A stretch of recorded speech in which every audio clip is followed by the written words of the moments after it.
Hello students, now I will start the part 2 of chapter 4. Okay, chapter 4 auxiliary verb. Auxiliary verb, I have already explained that what is an auxiliary verb. Auxiliary verb क्या होता है ये मैं पहले ही आपको explain कर चुकी students, जिसमें is am are have has will shall आता है, जिससे कि हम जिस ऑक्सिलरी वर्ब से की पहचान पाते हैं कि कौन सा सेंटेंस किस काल में है, किस टेंस में है।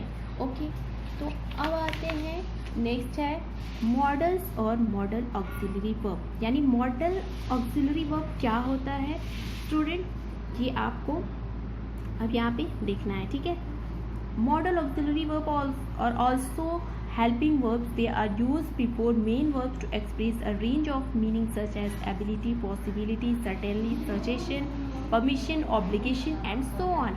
यानी मॉडल ऑक्सिलरी वर्ब जो होता है, कुछ सेंटेंसेस ऐसे हम बोलते हैं जिसमें कि हम अपनी एबिलिटी को दिखाते हैं या पॉसिबिलिटी को दिखाते हैं, या फिर सर्टेनली कुछ सेंटेंस हमने सर्टेनली की यूज़ किया, या फिर कोई सजेशन देने के लिए सेंटेंस यूज़ किया, या फिर परमिशन के लिए यूज़ किया, या ऑब्लिगेशन एंड सो ऑन। इस तरह के जो भी वर्ड्स आते हैं उसको हम मॉडल ऑक्सिलरी वर्ब में यूज़ करते हैं। ठीक है, इसका एग्जांपल आपको दिया हुआ स्टूडेंट यहाँ can, could, may, might, shall, should, will, would, must. यानी हम कैन किस लिए यूज़ करते हैं, अपनी एबिलिटी को दिखाने के लिए।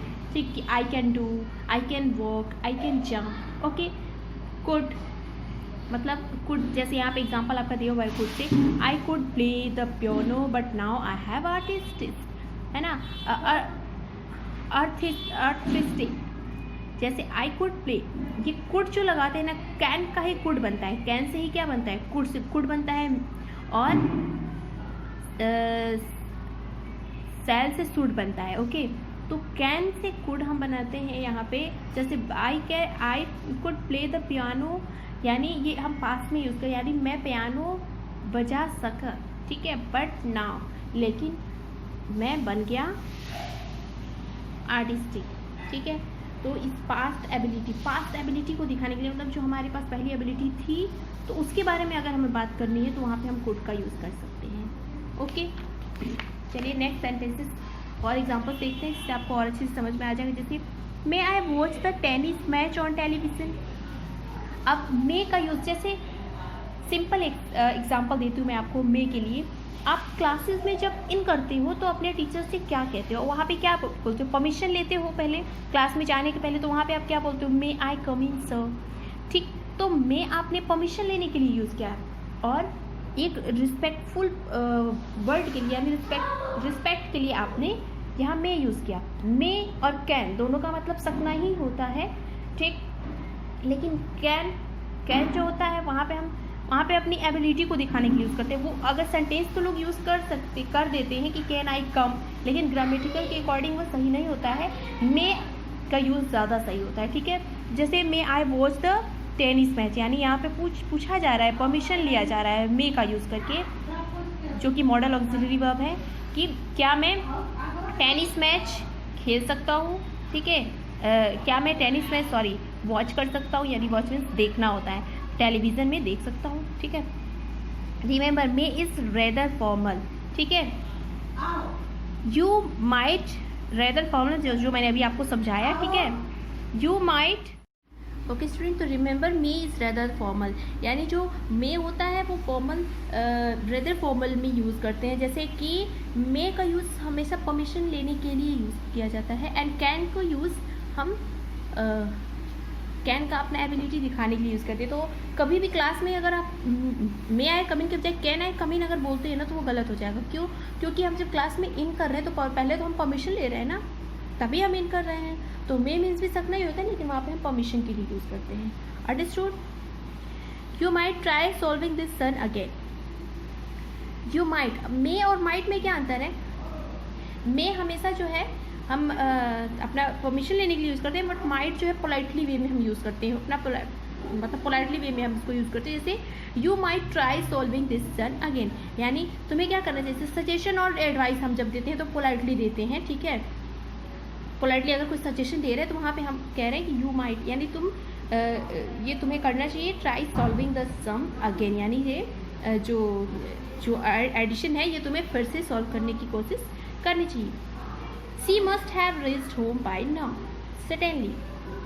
अब देखो मस्ट भी चाहिए के लिए ही यूज़ किया जाता है, लेकिन वहाँ पे हम सर्टेन, जैसे सर्टेनिटी के लिए यूज़ करते हैं। जैसे बहुत जल्दी है किसी चीज़ के लिए, तो हम वहाँ पे कहेंगे कि तुम्हें जल्दी, मतलब एकदम जल्दी तुम्हें पहुँचना चाहिए, घर जल्दी पहुँचना चाहिए अब, ठीक है, क्योंकि ये ज़रूरी है, ठीक है। तो वहाँ पे हम ऐसे सेंटेंस के लिए यहाँ पे मस्ट का यूज़ करते हैं। देखो स्टूडेंट, ग्रामर जो होता है ना, ग्रामर के अंदर हर एक चीज़ चेंजेस होते हैं। देखो बोलने के लिए तो हम कुछ भी बोल सकते हैं, फॉर्मली अगर फ्लैट इंग्लिश बोले तो कुछ भी यूज़ कर सकते हैं, बट अगर ग्रामेटिकल इंग्लिश बोलते हैं तो हमें ये सारी चीज़ें ध्यान में रखनी पड़ेगी कि माइट का यूज़ कहाँ करना है, मे का यूज़ कहाँ करना है, कैन का यूज़ कहाँ करना है, मस्ट का यूज़ कहाँ करना है।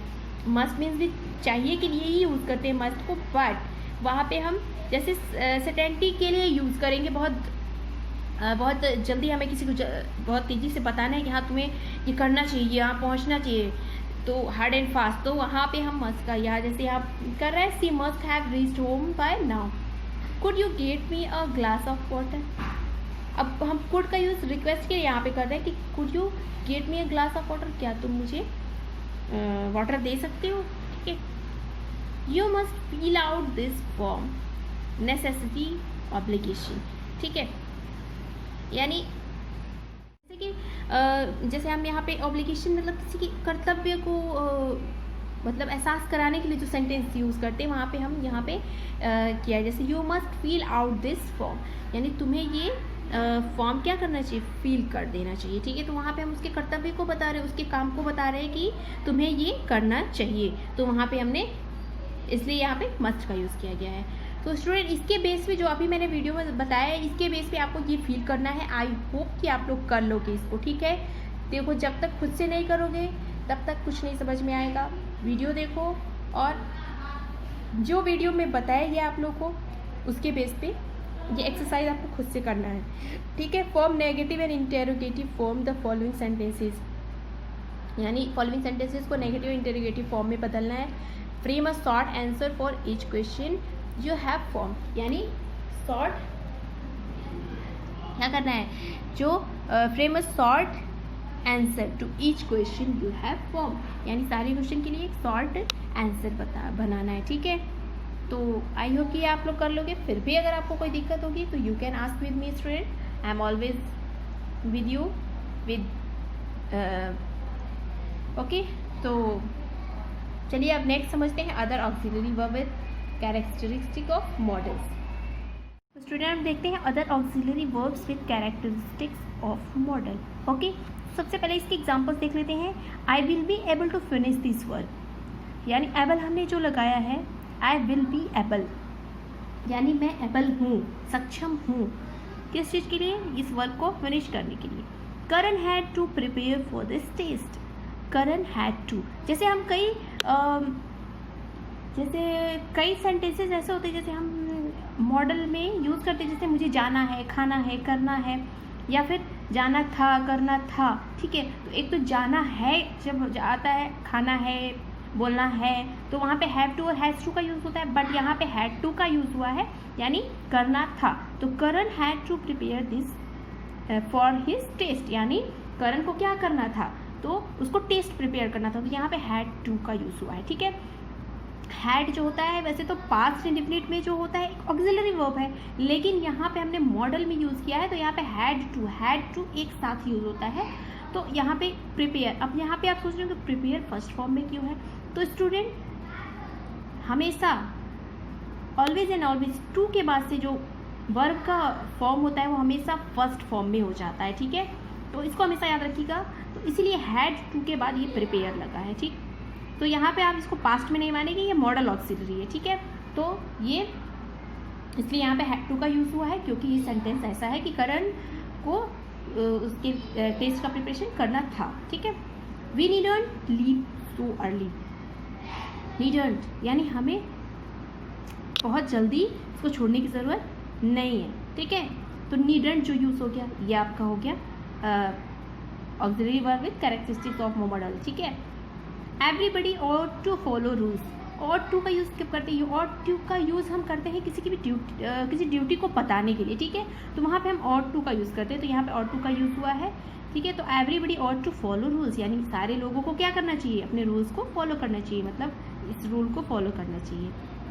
Don't you dare step out the house, don't you dare, dare हमने यूज़ किया, ये हो गया आपका मॉडल ऑफ कैरेक्टरिस्टिक्स मॉडल हो गया।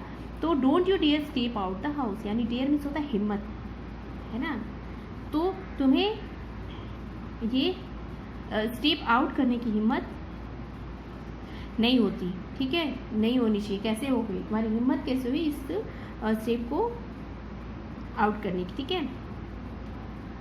Step out of the house, यानी जो है अपने बाहर कदम निकालने की हिम्मत कैसे हुई। जैसे ये सेंटेंसेस हम यूज़ करते हैं, जैसे सपोज एक नॉर्मल सेंटेंस अधिकांश आप लोगों ने सुना हो कि how dare you, how dare you, यानी डेयर का हमने यूज़ किया, हाउ डेयर, तुम्हारी हिम्मत कैसे हुई, ठीक है। तो वो भी आपका ये इसी में आ जाएगा, ठीक है। In this sentences the italicised words और मॉडल इन मीनिंग, यानी जो भी इसमें इटैलिसाइज्ड मतलब तो समझते होंगे ना, जो आप मोबाइल में यूज़ करते हो ना इटैलिक वर्ड, या फिर कंप्यूटर में होता है ना इटैलिक, बोल्ड, अंडरलाइन, जो उसमें दिया होता है ना कंप्यूटर में जब आप टाइपिंग करते हो, तो वहाँ पे इटैलिक वर्ड, ये इटैलिक यानी थोड़ी सी तिरछी, ठीक है। तो इसमें जो इटैलिक वर्ड्स हैं वो सारे आपके कैरेक्टरिस्टिक्स ऑफ मॉडल है, ठीक है, वही है बोल रहा है। But they do not always behave like models, लेकिन हमेशा वो मॉडल्स के जैसे बिहेव नहीं करते। ये हम नॉर्मली सेंटेंसेस के लिए स्पीकिंग में यूज़ कर सकते हैं, ये सारे जो होते हैं स्पीकिंग में हम यूज़ करते हैं normally. Such phrases are called semi modals, इस तरह के जो फ्रेजेस तरीके के जो सेंटेंसेस आते हैं उनको हम सेमी मॉडल्स बोलते हैं। Some of this are be about to be about to, be able, be likely, to, had, better, have to, ought to, used to, need to, dare and would rather, ठीक है। ये सारे words जो है ना student, ये आपका जो है इसमें सेमी मॉडल में आ जाता है, ठीक। Note, need and dare are used as primary modals as well, यानी नीड और मॉडल का हम प्राइमरी वर्ड में भी यूज़ करते हैं, ठीक है। Primary it means main verb में, जैसे नीड मीन्स होता है ज़रूरत और डेयर मीन्स होता है हिम्मत, ठीक है। तो इसको हम मेन वर्ब में भी यूज़ करते हैं, प्राइमरी में भी यूज़ करते हैं, ठीक है। तो स्टूडेंट आपको इसके बेस पे ये एक्सरसाइज करनी है, ठीक है। यहाँ पे जो आपको दिया हुआ है इसको भी आप पढ़ लेंगे, ठीक है, और कॉपी में भी इसको नोट करेंगे, this is very important note, ठीक है। तो इसको आप कॉपी में भी नोट कर लेंगे एंड ये एक्सरसाइज आपको करना है खुद से, ठीक है। बाकी आपको जहाँ नहीं समझ में आएगा मैं हूँ, I will tell you, okay, but you have to try, okay, you should try. आपको पहले ट्राई करना चाहिए, जब आप ट्राई करोगे, इसको करोगे तब भी आपके समझ में आएगा स्टूडेंट। तो you have to watch this video carefully and try to do this exercise, okay student. So have a nice day, मिलते हैं नेक्स्ट वीडियो में।